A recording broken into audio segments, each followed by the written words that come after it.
দাদা, ও দাদা, শোনো না। দাদা, আমিও না ইনফ্লুয়েন্সার হব, সোশ্যাল মিডিয়া ইনফ্লুয়েন্সার। নানা ধরনের ভিডিও বানাবো আর ইনফ্লুয়েন্সার হয়ে যাবো। বাহ, ভালো তো, বানা ভিডিও হয়ে যায় ইনফ্লুয়েন্সার, আবার কি। কিন্তু তা তোর মধ্যে কি ট্যালেন্ট আছে যা দিয়ে তুই ভিডিও বানাবি, ইনফ্লুয়েন্সার হয়ে যাবি?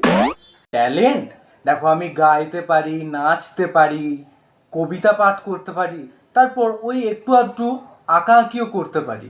ওইগুলোই আমার ট্যালেন্ট। ওগুলো দিয়েই আমি ভিডিও বানাবো আর আমি ইনফ্লুয়েন্সার হব। আরে বাহ, দারুণ তো। লেকিন তুমসে না হো পায়েগা। কেন? কেন হবে না? আমি এগুলো পারি, তাও আমার দ্বারাই কেন হবে না শুনি? আরে হবে না, হবে না, বললাম তো হবে না। কিন্তু তোর মধ্যে কি সত্যি ট্যালেন্টগুলো আছে? মানে যেগুলো বললি, এগুলো তোর মধ্যে আসল যে ট্যালেন্টটা থাকা দরকার সেটা তোর মধ্যে আছে? হ্যাঁ গো, সত্যি আছে আমার মধ্যে এই ট্যালেন্টগুলো। আমি তো এগুলো রোজ মন দিয়ে প্র্যাকটিস করি, জানো? ও বাবা, আছে? ব্যাস, তাহলে তো হয়েই গেল। হতেই পারবি না তুই, লিখে দিলাম। পারবি না হতে।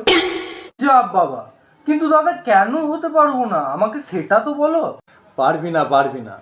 তবে একটা উপায় আছে যেটা দ্বারা তুই হতে পারবি। নাঙ্গা নাচ করতে পারবি? নাঙ্গা নাচ আনা চাই। হ্যাঁ, যে তুই নাঙ্গা নাচ করতে পারিস, ব্যাস কিছু মুহূর্তের মধ্যে তুই পোস্ট করবি, আপলোড হবে তোর ভিডিও, আর তুই ইনফ্লুয়েন্সার।